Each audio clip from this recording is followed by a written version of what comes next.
All right. How's it going, Athon authors and fans?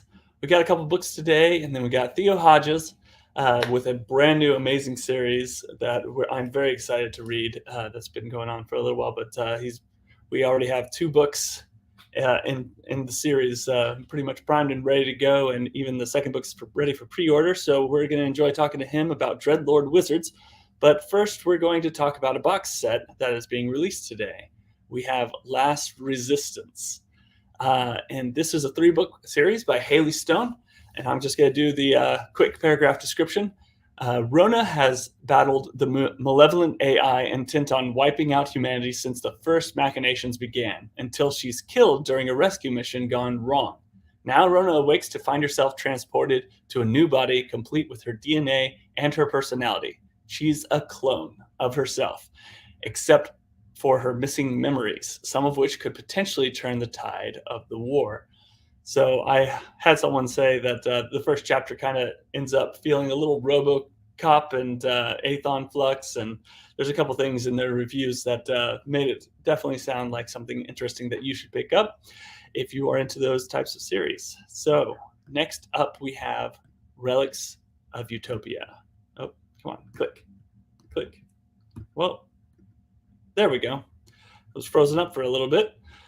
We have Starship Gilead, Relics of Utopia by John Graves. Going into this one, the War of the Future began in the past. Wyndham Manthus is the captain of the Starship Gilead, the most powerful vessel in the sector. He's battled space pirates and territorial warlords in order to protect his people and his ship. His reputation as a laudable commander has spread across the galaxy, but rumors have begun that he's losing his edge.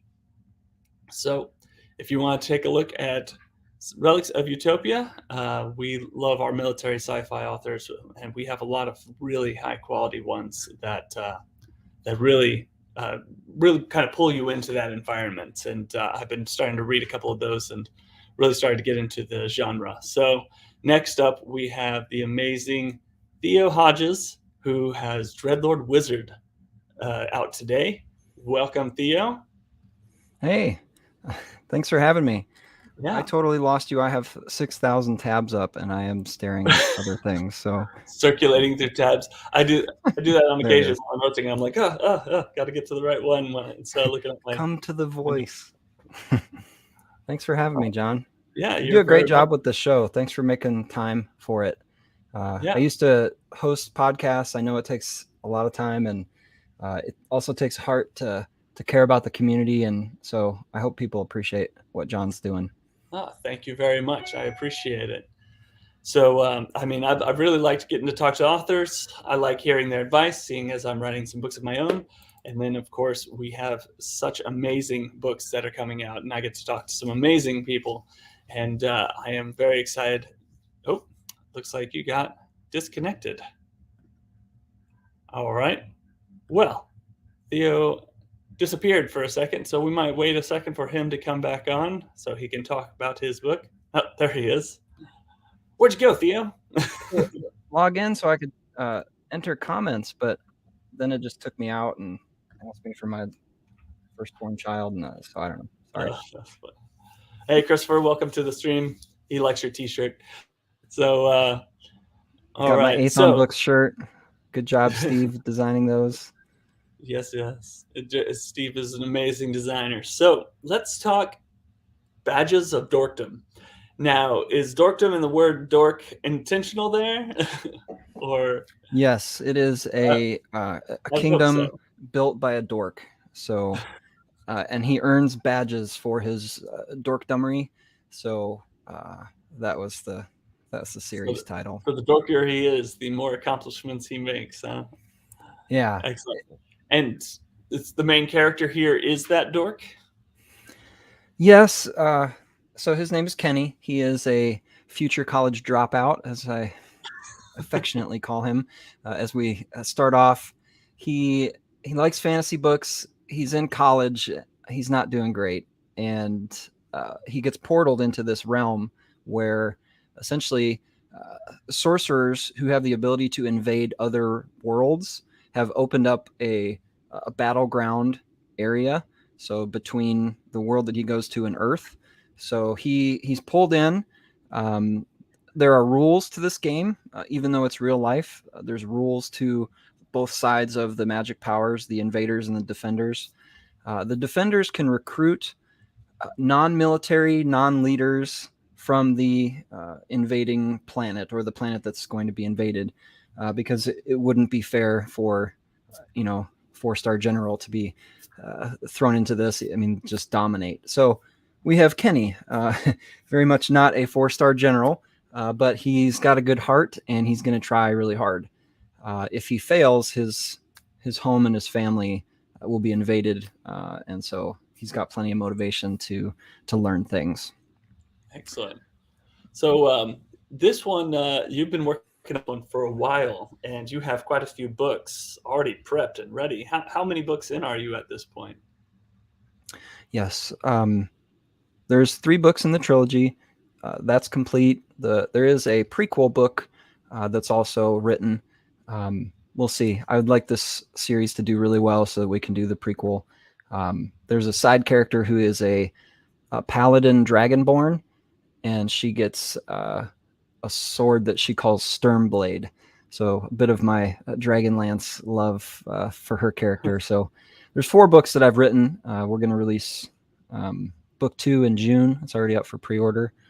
Fantastic. So yeah, I've Love been to see blessed. I've had back problems my whole life, pretty much. When I was 9, I fell off the high dive and landed on my back on the concrete. Oh So gosh. you're looking at someone who should be maybe much worse than what I am.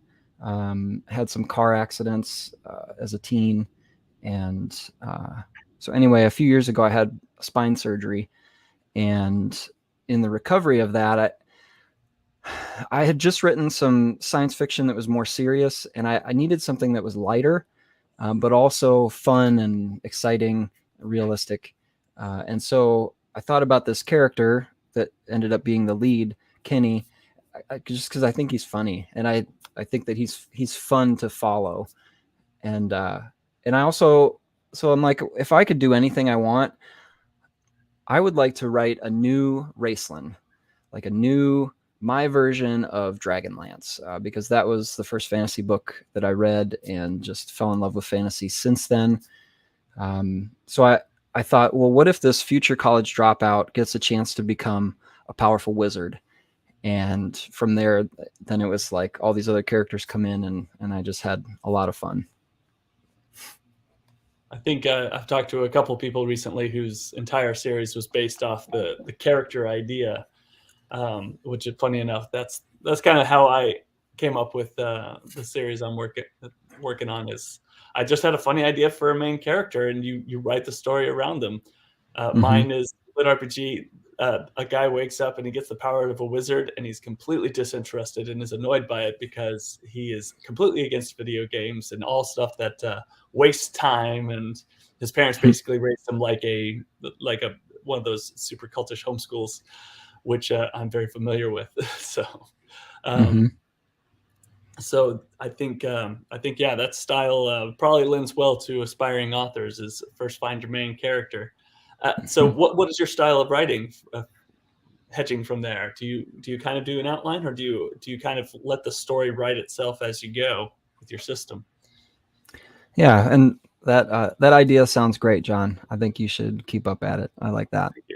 The so I'm kind of a pantser, but I like to spend some time world building.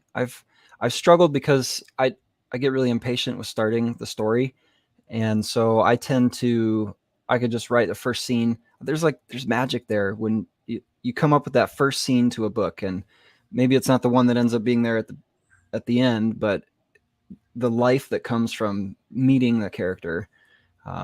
So like things happen in dialogue between your characters, and it's hard to predict how the character is going to respond to that person's dialogue, or this event. So I do some prep work, but I'm usually only outlining the chapter that I'm on. And I use Scrivener helps a lot because you can have tabs on the side, and so you can jump back and forth. Um, Scrivener. Scrivener, yeah. Mm-hmm. Scrivener. What is Scrivener? I've never heard of this. Uh, Scrivener is, for me, life changer. Editing in Word where you have to roll the mouse to get, or even if you go to the tabs, it sends you to the top of the chapter, but Scrivener sends you exactly to the place you just left. So writers, I would highly recommend checking it out. Very nice. Very nice. Yeah, I do end up having to, because I'm doing it in golly, why can't I even think? I'm doing it in Pages. So so I find myself scroll.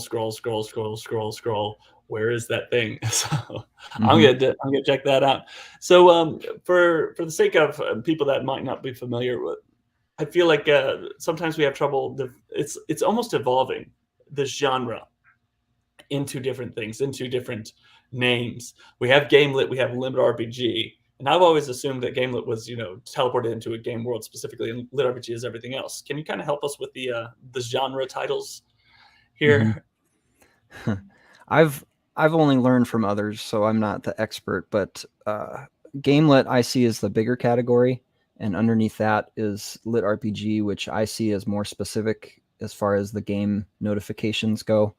That's just kind of the feel test for me. If I feel like I'm getting more data, not necessarily, it doesn't have to be heavy, cumbersome on the read, but I feel like Lit RPG has more data points than the Gamelit, and like you said, it's evolving. I think folks enjoy smoothing out the process with maybe less stat screens, and that's something that Yeah, I work on too to try and keep it flowing. I want it to feel like so like in Dreadlord Wizard, there's notifications, there's experience points, there's magic points, hit points. Um, I don't. I do get into the details if it matters.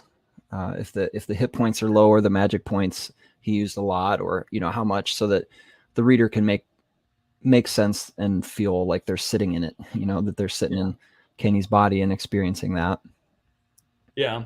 Sometimes you have to put handles on the world so that it still feels like you're following rules rather than making it up entirely. I feel like if you, as soon as you put a number, in my mind, I'm kind of like keeping track. Is like that number doesn't sound right later on, where Mm. it should be. But I find myself, and I think a lot of people find, a lot of people are moving towards audiobooks and just listening to a lot of audiobooks. And these stats do not annoy me at all when I'm reading.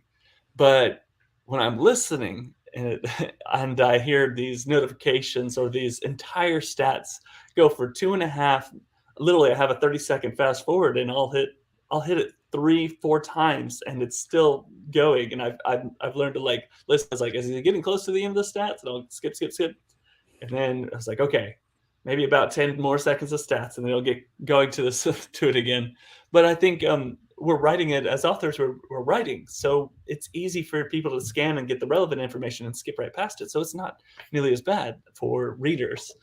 I feel like we should modify these a little bit more heavily before putting them in audio, or maybe see if there's like the audio version that just like abbreviated stats, just take out the center gut part and just put the stuff that's relevant. I Mm-hmm. don't know. Chris agrees stats can be annoying on Audible. So I think if you do it right, you can uh, keep the reader's attention. I do. I'm mostly an audiobook listener, so I'm aware of that as I write. Like I'm remembering kind of like what you said, hit for 2 damage, hit for like 15 times or oh whatever. gosh. And I'm like, please just Or get to the point. I the get it. worst thing is he who shall not be named, putting little chimes before before stats come up. There's a specific series I'm thinking of in which chimes and just all these different little facets of chimes and stuff and musical annoying noises come on before every single notification. And my friend has a really funny story about this. He says he listens to his audiobook as he goes to sleep, and he's listening to this particular series that has these chimes.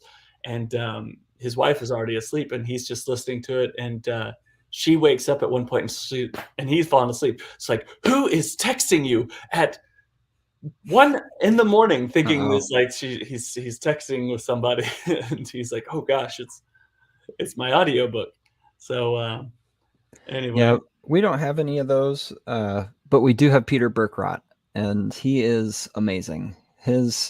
So I first heard him in Life of Exile. If you've read that or listened to it, um, Sean Oswald's the author for that. yeah, And yeah. after listening to that, I'm like, this is my fantasy guy. If I listen to an audiobook that's a fantasy audiobook, I want him narrating it. And funny story there.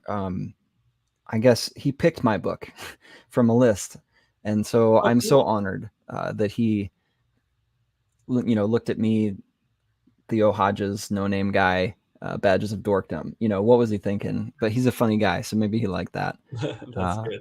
but I was kind of actually nervous to listen to it this morning because I was so excited, and but I did sneak in most of the first chapter, and Peter did a great job, so I'm Yeah, thankful.